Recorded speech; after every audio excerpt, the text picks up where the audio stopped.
நமஸ்காரம். நான் உங்களுடைய டாக்டர் எஸ் பரத் நரேந்திரா, பரத் கிளினிக்கில்.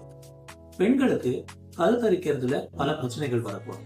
அதுல ஒரு ரொம்ப முக்கியமான பிரச்சனை என்னன்னு பாத்தீங்கன்னா, சினை பையில வரக்கூடிய கட்டி, அதாவது ஒவேரியன் சிஸ்ட் இல்லைன்னா பாரா ஒவேரியன் சிஸ்ட் அப்படின்னு சொல்லலாம். இது ஒரு சாதாரண சிம்பிள் சிஸ்டாவோ இல்ல ஒரு ஹெமரேஜிக் சிஸ்டாவோ இருந்ததுன்னா ஒரு 2-3 தடவை மாதவிடாய் வரும்போது ஒரு 2-3 மாசத்துல தானே கூட சில சமயம் சரியா போயிடும். அதையும் மீறி சிலருக்கு 5-6 மாதங்களுக்கு மேல், 1 வருடத்துக்கு மேல அந்த சினைப்பையில வரக்கூடிய கட்டியோட சைஸ் பெருசாக்கிட்டே வரும்.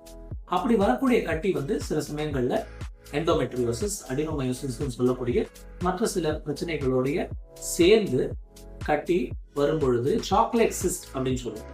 இந்த சாக்லேட் சிஸ்ட் இருக்கக்கூடிய ஒரு 35 வயது மதிக்கத்தக்க ஒரு பெண்மணி நம்மள்ட்ட வந்திருந்தாங்க. அவங்களுக்கு நாங்க உத்தரவஸ்தி அப்படிங்கிற ட்ரீட்மெண்ட் பண்ணியிருக்கோம். உத்தரவஸ்தி அப்படின்னா என்னன்னா, பெண் உறுப்புக்குள்ள டைரக்டா உள்ள போய் யூட்ரஸ்குள்ளேயே, கருப்பைக்குள்ளேயே மருந்து போடுறதுக்கு பேர் தான் உத்தரவஸ்தி. இந்த டெக்னிக் ஆயுர்வேதத்துல பல ஆயிரக்கணக்கான வருஷங்களா இருக்கு. இன்னைக்கு இதை பல பேர் செய்யறது இல்லைன்னாலும் பரத் கிளினிக்ல கிட்டத்தட்ட 6000 உத்தரவஸ்திக்கு மேல நாங்க ஏற்கனவே முடிச்சிருக்கோம்.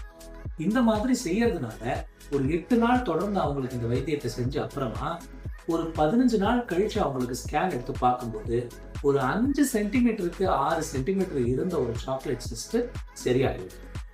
இந்த மாதிரி ஒரு விஷயம் இருக்குன்னே பலருக்கு, ஆயுர்வேதத்தில் இருக்குன்னே பலருக்கு தெரியாது. அதனால ஆயுர்வேதத்தை அணுகுங்கள், ஆரோக்கியமாக வாழுங்கள். நன்றி, வணக்கம்.